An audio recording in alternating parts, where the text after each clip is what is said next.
Shalom, Norfolk. Shalom to the Hampton Roads, Portsmouth, Newport News, Hampton, Chesapeake, Suffolk, Virginia Beach. You understand? We're the Israelite school. Right, yeah, North Carolina. You know, if you're watching in North Carolina, some parts of North Carolina, Shalom. Even Northern Virginia, you understand? Even Richmond and all them places, Shalom. We're the Israelite School of Universal Practical Knowledge. Started out of 1 West 125th Street, Harlem, New York, under commanding GEN.YAHANNA. And we're not affiliated with any other Israelite organization nor any other Christian church, you understand? And I'm preaching Officer 500 RICHMOND in the I.S.U.P.K. when we're in Norfolk right now. And you know, we have some real heavy information to bring out what's going on into the black community, not just happening in the Hampton Roads area, but it's been happening in the ghettos this entire time as long as we've been living. If you're so-called black, Hispanic, or Native American, you've been living this lifestyle this entire time. In Norfolk, there has been over almost, like, it's been shooting after shooting after shootings. Right. You know, I've heard of 2 shootings already in the past 2 weeks, and I believe the shootings have gone up to an all-time high to 5 or 6 maybe. You know what I'm saying? But there has been a lot of shootings happening in Norfolk. A lot of violence has been happening in the black, Hispanic, and Native American community. And it's been like that for a very, it's been happening for a specified reason, for a very specific reason, because we chose to use our oppressor system in order to benefit ours as if it was going to benefit, but in reality, it completely destroyed us. We chose to live the same lifestyle as the so-called white man instead of actually living the lifestyle how a black man should live. What we have to understand as a race of people, what works for another race of people is not going to work for us.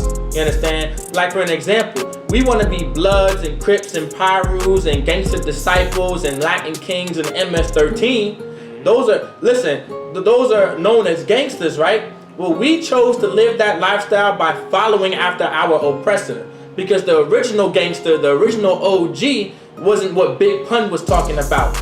It wasn't what Nas was talking about. It wasn't what Biggie and Tupac was talking about.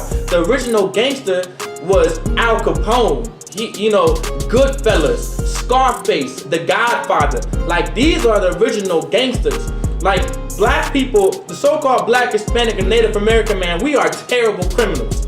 But the so-called white man, he is the greatest criminal to ever live on the face of the earth. Right. He can get away with murder in the snap of a finger, you understand? He can kill you and put your body in the middle of the Atlantic Ocean. How do I know? He did it to what was it? Hussein? What was it? Osama Hussein? He went into the Middle East, into another country, and got the so-called white man to kill that man and dropped his body into the middle of the ocean. You know the I remember in Jersey, it's called the Mafia. You know the Mafia drops bodies in the water all the time. Right. That's a white man's custom. If you want to go missing, your body's in water. You're right. The Hudson River, that's their custom. If you want to go ahead and mess with the original gangsters and real gangsters, right, they wear suits and ties and work at Wall Street, and then go ahead with a gun in the back of their pocket, gun you down, bag your body up, and now you're floating with the fishes. Ever heard of swimming with the fishes? That's their custom. Osama Hussein is swimming with the fishes. Guess what? The so-called black, Hispanic, and Native American man, we are terrible criminals, and we're terrible gangsters, we're terrible thugs, because that's not our culture, nor was it a part of our heritage. That's another man's culture and another man's tradition, just like voting and putting certain policies into place.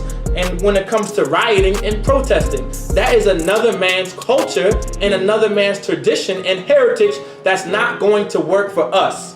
We have to understand that what works for another race of people or another nation of people isn't going to work for so-called blacks, Hispanics, and Native Americans. Slaggy, sir, can I get Proverbs chapter 3 verse 31, Bubba for shot? Gotcha. Proverbs chapter 3 verse 31. Envy thou not the oppressor. It says, envy not thou, O oppressor. What does it mean to envy? Envy is literally you doing exactly what the other person is doing. Like, you envy it, you want it, you desire to do it. Like if I envy, if I envy Rod Wave, I want to be exactly like Rod Wave. I'm gonna cut my hair like Rod Wave. I'm gonna dress like Rod Wave. I'm gonna start singing like Rod Wave. Like if I envy Tupac, I'm gonna start rapping like Tupac. I'm gonna get tattoos like Tupac. I'm gonna get Thug Life tatted on my chest. Like that's me envying. That's what it means to envy. A lot of Black, Hispanic, and Native American people have not realized we envy our oppressor. We envy Bill Gates. We envy your Mike Pence. We envy your Donald Trumps and your George Bushes and your Bill Clintons. Like we envy our oppressor. We envy our Eminems. You know what I'm saying? We envy our oppressor. These are the so-called white man is our oppressor. We envy our oppressor. And the Lord just said what? Envy thou not the oppressor. It says envy not thy oppressor. Like we envied our oppressor. We wanted to get Thug Life tatted on our chest. Right. You know what does it mean to have a Thug Life? We want to put Thug Life on our chest. We envied our oppressor by being a thug. We envied our oppressor by being a gangster like Al Capone and killing and murdering each other. You understand? Like that's the white man's culture, is to murder. Our oppressor's culture is to murder and to steal from each other. Like when it comes to certain things, like this is how our oppressor works. If it's something that he doesn't like about you, he's going to kill you because of it. That's where we learned that from. We learned by not liking something about a person, we think that it was okay to take that man's life. We also thought because another man has more than us, by getting that is by killing him and by stealing it from him. That's our oppressor's custom. When our oppressor sees something that he desires and sees something that he lusts after and sees something that he likes, he says, you know what? I want it. Does he go say, and hey, can I have that please? Or hey, how did you get it? Because you know, I see that you worked hard for all that good hard money, and I see all that land that you have, and you're living a beautiful life. How did you do it so I can work up to get to that point? He doesn't say that. He says, give me all your money or I'ma kill you. Give me your land or I'ma kill you. Give me your house and or I'ma kill you. How do I know? Because 77 million Native Americans are dead because of it. We died from smallpox. You understand? We died from the chicken pox. We died from diseases because the so-called white man was such a criminal. Our oppressor was such a criminal, and he committed so many heinous crimes against the so-called Native Americans. He gave us diseases in order to kill us off and to murder us because he wanted something that we had. That was never our culture. If we wanted something another brother had, we would ask that brother, hey, can I have it? And it's entirely up to that brother to say, yeah, sure, you can have it. Or I'll teach you exactly how I did it so you can have it just like me. That's our culture. But we learned our oppressor's culture by, you know what? I like your shoes, run it. You understand? Like, oh, I like that shirt that you got, run it. You understand? Like, I like that new Apple Watch that you got, run it. How do I know? We see it all the time. If you are so-called Black, Hispanic, and Native American, and you live in the ghettos of Norfolk, in the hoods of Newport News, and in Hampton, and Portsmouth, you understand? You know what it means to run something. You gotta give it up. Because you got a gun to the back of your neck, or to the temple of your head, and you got your hands up, and you stripping naked, because what did the brother say? Run it. Because that's what we learned from another race of people, from another nation of people, which is our oppressor, when the Lord says what? Envy thou not the oppressor. Like that's why there's so many shootings going on in Norfolk. That's why there's so many shootings going on in the Hampton Roads area, because we are doing the exact opposite what the Lord wants us to do. The Lord said, envy not thy oppressor. We're not supposed to be envying none of our oppressors. That's not what the Lord wants us to do, you understand? Right. And because we envy our oppressor, now we're killing each other. Now we're murdering each other. Now we're selling each other drugs and being drug dealers. That's why your mama's on crack at 30 while she's pregnant with 2 other kids, you understand? Right. That's the reason why, because we decided to envy our oppressor. And that's why there's so many riots and protesting going on in the ghettos of America. It's not just happening in Norfolk and not just in Hampton, you understand, in Newport News and Portsmouth and parts of Chesapeake and Virginia Beach, and not so much Suffolk, but you understand? But it's the reason why it's happening in the Hampton Roads area, because we envy our oppressor. Our oppressor was the rioter. He was the protester. You know who was protesting when the so-called white man was in America and took the land for the Native Americans? They were under the British. And how did they riot? How did they protest against the British to get their freedom? It was called the Revolution. It was called the Boston Tea Party. Right. We learned to protest. That's why it doesn't work for us, because it's literally written in their constitution.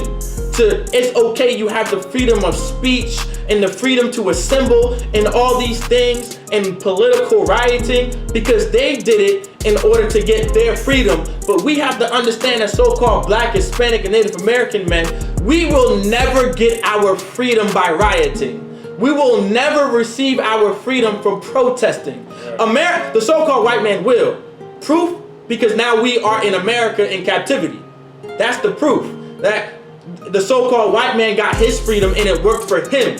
Protesting against the British in the Boston Tea Party, in the Revolutionary War, when Paul Revere was saying the British are coming, and when John Adams was like, no, not John Adams, but some John was like, either John Smith, John Adams, or something, saying, give me liberty or give me death. That's how they were able to receive their so-called freedom from the British, as if they're really being freed, whatever. That they're both the same race of people, but they got their freedom from the other so-called white race from the British.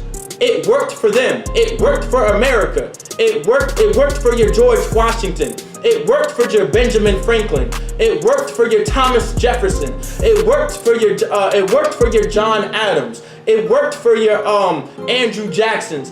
But protesting and rioting is not going to work for Deshaun. It's not going to work for Kiki. It's not going to work for Rayshawn. It's not going to work for us as so-called Blacks, Hispanics, and Native Americans. It may work for them, but it ain't going to work for us, because the Lord said what? Envy thou not the oppressor. It said, the Lord said, envy not thou our oppressor. Envy not his ways. Listen, the Lord set up a government structure in the Bible for Blacks, Hispanics, and Native Americans to follow and live by. Right. He literally set up an order for us to live by in a government structure, in a government body. The Lord literally raised up Commanding General Yahanna and the I.S.U.P.K as a government structure and a government body in the military to teach and protect and guide so-called Blacks, Hispanics, and Native Americans.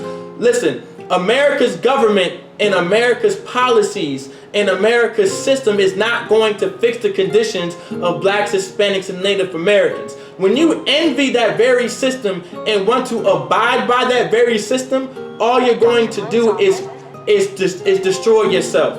All we're going to do as Blacks, Hispanics, and Native Americans is further destroy ourselves. And there's a story that we're even going to talk about, is Save-A-Lot in Norfolk off of St. Paul Boulevard.